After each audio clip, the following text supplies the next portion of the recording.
आज की वीडियो हम लोग क्लास 11th मैथ में दूसरा चैप्टर पढ़ेंगे। नया चैप्टर है रिलेशन एंड फंक्शन, संबंध और फलन। तो चैप्टर को शुरू करने से पहले यदि आप हमारे चैनल को सब्सक्राइब नहीं किए हैं तो सबसे पहले चैनल को सब्सक्राइब कीजिए और बेल आइकन को प्रेस कर दीजिए, जिससे कि आने वाली सभी वीडियोज आप तक आसानी से पहुंचती रहें। इसके पहले चैप्टर में हम लोग समुच्चय पढ़े। अब समुच्चय पर ही आधारित ये आपका दूसरा चैप्टर है रिलेशन एंड फंक्शन।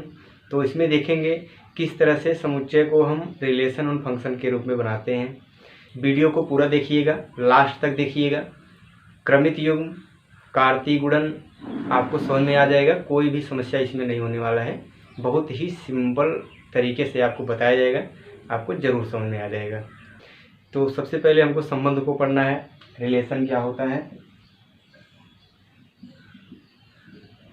रिलेशन जैसा कि हम लोग जानते हैं, हम लोग घर पे या पारिवारिक संबंध देखते हैं कि भाई और बहन का संबंध, पिता और पुत्र का संबंध, विद्यार्थी और अध्यापक का संबंध। इसी प्रकार से गणितीय भाषा में हम देखे हैं तो इसमें भी एक संबंध होता है कि जैसे 2 और 3, ये हो गया 2 3 से छोटा है तो इसमें छोटा बड़ा का संबंध हो गया। अगर ये लाइन है और ये एक लाइन है, कहा जाए कि ये दोनों लाइन एक दूसरे के समांतर है तो इसमें समांतर का संबंध हो गया। और अगर ये लंबवत है तो कहा जाएगा कि ये दोनों एक दूसरे के लंबवत है तो लंब का संबंध हो जाएगा। इस प्रकार से गणित में भी हम संबंध को देखेंगे और इन संबंध में कोई भी संबंध आपका होगा, संबंध के लिए पेयर होना जरूरी होता है, युग्म। जब तक 2 लोग नहीं रहेंगे तब तक कोई संबंध नहीं बन पाएगा। इसी प्रकार से इसमें जब तक 2 संख्या, 2 लाइन्स या 2 समुच्चय नहीं रहेंगे तो संबंध नहीं बन पाता है। अभी जैसे हम कहें कि ये संख्या 2 है, इसका क्या संबंध है? तो अकेले किसी के साथ अकेले संबंध होता है। जब तक 2 लोग नहीं रहेंगे तो संबंध कैसा बनेगा? जैसे इसमें 2 और 3 है तो इसमें संबंध बना कि 2 और 3 एक दूसरे से देखेंगे तो ये छोटा है, ये बड़ा है। लेकिन अगर 2 अकेले हैं तो किससे बड़ा है, किससे छोटा है, किसके बराबर है, तो इसका संबंध नहीं बनेगा। तो संबंध के लिए युग्म होना जरूरी है। उसी युग्म को पहले हम लोग पढ़ेंगे, उसके बाद हम देखेंगे समुच्चय का कार्तीय गुणन क्या होता है। तो धीरे धीरे हम संबंध पर विचार करेंगे। तो चलिए सबसे पहले हम डिस्कस करेंगे कार्तीय गुणन क्या होता है, कैसे इसको बनाया जाता है, कैसे समुच्चय से लिया जाता है। तो पहले एक एग्जाम्पल हम देखते हैं, उस एग्जाम्पल के माध्यम से हम समझ लेंगे कि कार्तीय गुणन क्या होता है। क्लियर? चलिए देखते हैं। यदि हमारा एक समुच्चय ए है, ए बी, दूसरा समुच्चय है बी, 1 2 और 3। ठीक, अब इनका हमें कार्तीय गुणन ज्ञात करना है। तो कार्तीय गुणन क्या होता है कि जैसा हम लोग पिछले चैप्टर में समुच्चय में पढ़े थे, समुच्चयों पर संक्रियाएं, सरणी समुच्चय, सम्मिलन समुच्चय या उनका अंतर उप समुच्चय, इस तरह से ये भी एक संक्रिया ही है। कैसे? इसमें देखें, गुणन, अगर हम ए और बी का गुणन करें तो गुणा इस तरह से नहीं होता है कि ए और बी का गुणा करें तो ए का 1 में गुणा करें, 2 का 4 में गुणा करें, इस तरह से गुणा नहीं है। इसको युग्म बनाएंगे। युग्म कैसे बनाते हैं? अगर इस सेट का इस सेट के साथ गुणन हम ज्ञात कर रहे हैं तो ए का प्रत्येक अवयव के साथ युग्म बनेगा। ए का 1 के साथ बनेगा तो A1 हो गया, फिर ए का 2 के साथ बनेगा A2 हो गया, फिर A3 हो गया। इस प्रकार से बी का बनेगा तो B1 हो गया, B2 हो गया और B3 हो गया।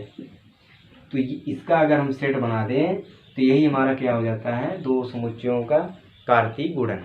कार्तीय गुणन में कुछ महत्वपूर्ण बिंदु हैं, उनको हम थोड़ा देखें। क्या होता है कि अगर हम A क्रॉस B कर रहे हैं, A क्रॉस B, तो इसका मतलब A का एलिमेंट पहले होना चाहिए। क्लियर? जो युग्म बन रहा है इसमें अगर सेट A पहले है तो उसका एलिमेंट पहले होगा, सेट B सेकंड नंबर पे है तो उसके एलिमेंट सेकंड नंबर पे होंगे। क्लियर? ऐसा नहीं कि A1 को हम 1A कर दें, तब जान लीजिए कि ये गलत हो जाएगा, क्योंकि A1 और 1A बराबर नहीं है। और ऐसा भी नहीं होगा कि A का 1 के साथ गुणा कर दें, A गुणे 1 कर दे तो A आ जाए, A गुणे 2 कर दे 2A आ जाए, तो गुणा नहीं करना है, केवल आप युग्म बना करके रख देंगे। तो यहाँ से आपको संबंध फिर मिलेगा कि ए का ए के साथ क्या संबंध है, ए का दो के साथ क्या संबंध। जब युग्म बनेगा तभी तो संबंध बनेगा कुछ। तो यहाँ से संबंध के लिए आपको कार्तीय गुणन की जरूरत होती है। तो कार्तीय गुणन क्या होता है, अब आप देख लीजिए कार्तीय गुणन को कैसे हम परिभाषित करें। कि जो आपका ये एलिमेंट बना है सेट का, तो इस एलिमेंट में आप देख रहे हैं कि ये एलिमेंट क्या है, युग्म बन रहा है। इसी युग्म को बोलते हैं क्रमित युग्म। क्या बोलेंगे, क्रमित युग्म। अर्थात जो कार्तीय गुणन है उसके प्रत्येक एलिमेंट को हम क्या बोलेंगे, क्रमित युग्म, ऑर्डर पेयर। क्लियर। और क्रमित युग्म आपके क्रम में होंगे, ऐसा नहीं कि A1 को 1A कर दें।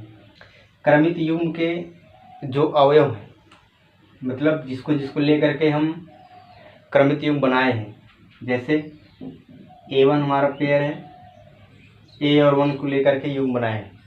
तो जो A आपका पहला एलिमेंट मिल रहा है पहले सेट का, उसको बोलते हैं प्रथम घटक, और दूसरे एलिमेंट को बोलेंगे द्वितीय घटक। ये बात थोड़ा सा आगे चले गए हैं कार्तीय गुणन को छोड़ करके, क्योंकि ये जरूरी है क्रमित युग्म जानना। तो क्रमित युग्म क्या होगा, आपको समझ में आ गया होगा कि ये जो कार्तीय गुणन है उसके प्रत्येक अवयव को हम क्या बोलेंगे, क्रमित युग्म। और क्रमित युग्म में पहले अवयव को या पहली संख्या को हम प्रथम घटक बोलेंगे, दूसरे अवयव को द्वितीय घटक बोलेंगे। क्लियर। अब कार्तीय गुणन को थोड़ा परिभाषित करें। क्या होगा कि दो समुच्चय A और B का कार्तीय गुणन, कार्तीय गुणन का AB, कार्तीय गुणन क्या है, AB है ना। A और B का कार्तीय गुणन AB उन क्रमित युग्मों का समुच्चय है जिनको प्रथम घटक A से तथा द्वितीय घटक B से लेकर बनाया गया है। क्लियर। अर्थात आप ये लिख सकते हैं कि A cross B equal to AB such that A belongs to A and B belongs to B। Clear. अर्थात A क्रॉस B क्या हो गया कि क्रमित युग्म है, क्रमित युग्म का समुच्चय है। कैसे क्रमित युग्म है, जिसका प्रथम घटक समुच्चय A से और द्वितीय घटक समुच्चय B से लेकर के बनाया गया है। क्लियर। इस पे हम एक दो एग्जाम्पल और देखते हैं, तो जो भी आपके इसमें कुछ डाउट्स होंगे सब क्लियर हो जाएंगे। एग्जाम्पल देखिए दिया गया है कि यदि A बराबर है 1 2 3, B बराबर है 5 6, तो A क्रॉस B और B क्रॉस A का मान ज्ञात कीजिए। देखिए कैसे ज्ञात करते हैं, आप लिखेंगे A बराबर 1 2 3 और B बराबर क्या है 5 6। क्लियर।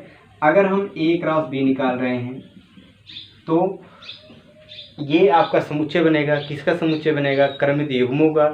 क्रमित युग्म कैसे होंगे, जिसका प्रथम घटक A से लिया जाएगा, द्वितीय घटक B से लिया जाएगा। क्लियर। अर्थात एक का घटक बनाएंगे, एक का युग्म बनाएंगे किसके साथ, 1 5 और 1 6। दो के साथ बनाइए 2 5 और 2 6।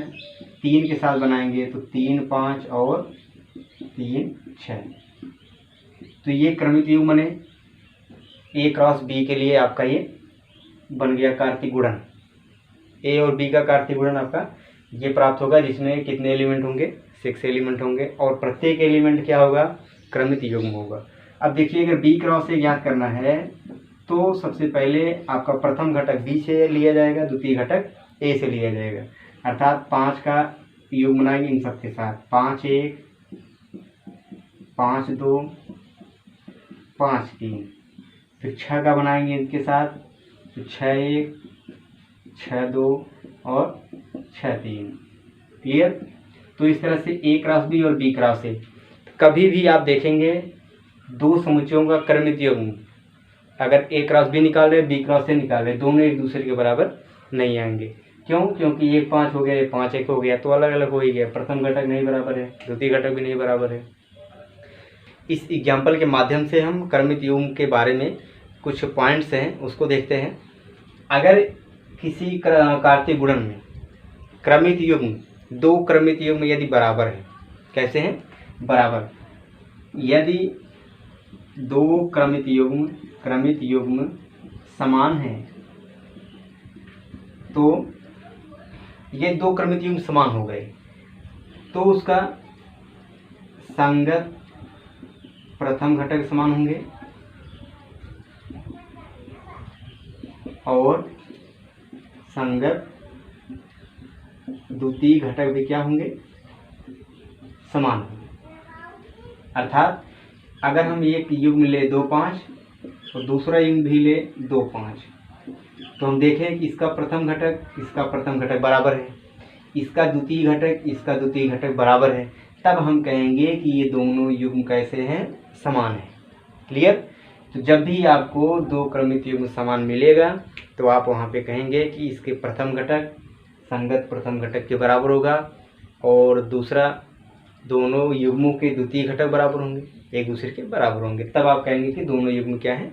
समान है। चलिए दूसरी बात, अगर कोई कार्तीय गुणन मिल रहा है, कार्तीय गुणन में क्रमित युग्मों की संख्या क्या होगी? यदि क्रमित युग्मों की संख्या आप देखेंगे कि समुच्चय में नंबर ऑफ ए में कितने एलिमेंट है? 3। नंबर ऑफ बी क्या है? 2 एलिमेंट है। तो number of A cross B क्या होगा? Number of A cross B का मतलब क्या हो गया कि क्रमित युग्मों की संख्या, यही तो एलिमेंट इसका क्रमित युग्म होता है।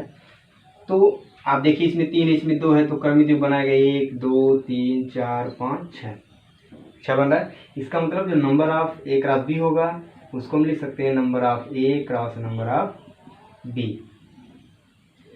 तो आप यहाँ से बता सकते हैं किसी कार्तीय गुणन में कितने क्रमित युग्म बनेंगे। क्रमित युग्म की संख्या क्या होगी?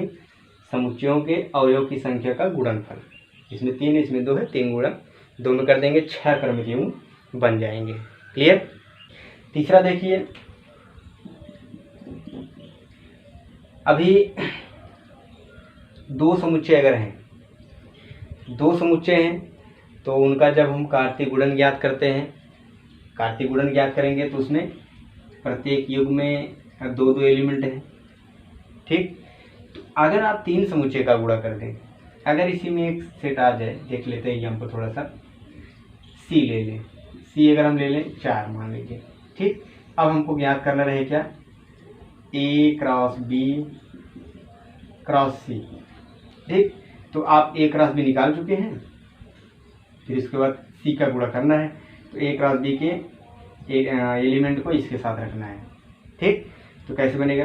1 5 है, फिर 4 को मिला के बनाएंगे 1 5 4, फिर इसका इसके साथ बनाएंगे 1 6 4, फिर 2 5 4, फिर 2 6 4, फिर 3 5 4 और 3 6 4। ये हो गया ए क्रॉस बी क्रॉस सी। मतलब कितने भी सेट रहे तो उसमें आप घबराने की बात नहीं है। आप ए क्रॉस बी क्रॉस सी है तो पहले ए क्रॉस बी ज्ञात कर लीजिए, फिर क्रॉस सी कर लीजिए। क्रॉस सी करेंगे तो इस एलिमेंट को इसके साथ युग्म बना लीजिए 1 5 4। तब जो यहाँ पे ये ऑर्डर दिख रहा है तो इसको क्या बोलेंगे? क्रमित त्रिक। क्या बोलेंगे? त्रिक। और इस पे यहाँ पे क्या था? क्रमित युग्म। क्यों? युग्म का मतलब होता है जोड़ा, युग्म का मतलब है 2। अगर 2 एलिमेंट है, 2 घटक हैं तो क्रमित युग्म है, 3 घटक हो गया तो क्रमित त्रिक हो गया। है वही नाम आपका सेम है, पहचानना सेम तरीके से है, प्रथम घटक द्वितीय घटक तृतीय घटक, लेकिन उसका नाम अगर 3 एलिमेंट है तो आप जान जाएंगे कि त्रिक हो जाएगा, 2 एलिमेंट है तो युग्म हो जाएगा। क्लियर? दूसरा एग्जांपल देखते हैं। दिया गया कि यदि x + 1 5 = 6 2 + y, तो x और y का मान ज्ञात कीजिए। तो आप जब इस तरह से कोष्ठक में कामा के अंदर देखेंगे तो क्या बनेगा, ये युग्म। तो आप पहचान जाएंगे कि युग्म ही है, क्योंकि अगर इस चैप्टर में आपको मिलेगा तो युग्म पहचानेंगे। कहीं दूसरे चैप्टर में आप निर्देशांक ज्ञान देखते हैं तो बिंदु मिलता है निर्देशांक, लेकिन यहाँ पे क्या है, क्रमित युग्म है। तो अभी आपको बताया गया कि जब दो क्रमित युग्म एक दूसरे के बराबर होंगे तो उसके प्रथम घटक एक दूसरे के बराबर होंगे और द्वितीय घटक एक दूसरे के बराबर होंगे। तो यहाँ पे देखिए दिए गए ये युग्म बराबर ये युग्म बराबर दिया गया है, यहाँ पे लिखा गया है कि ये बराबर इसके। तो एक्स वाई का मान ज्ञात करना है तो आप रखेंगे, इसलिए x + 1 = 6 होगा। ठीक, तो यहाँ से x = क्या आएगा, 6 - 1, x = क्या आ जाएगा 5, और दूसरा घटक क्या है 5, इधर 2 + y, 5 = 2 + y। तो y का मान क्या आएगा 5 - 2, तो y बराबर आ जाएगा 3। इसको आप लिखेंगे कैसे, आप लिखेंगे चूंकि दो क्रमित युग्म बराबर हैं इसलिए दोनों युग्मों के प्रथम घटक एक दूसरे के बराबर होंगे और द्वितीय घटक एक दूसरे के बराबर होंगे। तो बराबर करके आप x और y का मान ज्ञात कर लेंगे। इस क्रमित युग्म पे जितने भी क्वेश्चंस है एग्जाम्पल में आप एग्जाम्पल करिएगा, और जो इसका एक्सरसाइज दिया गया है क्रमित युग्म पर ही आधारित है, तो सिंपल है, आप उसको लगाने का प्रयास कीजिएगा। तो इसके बाद जो है हम संबंध पे चलेंगे, अगले एक्सरसाइज में संबंध आपको मिलेगा।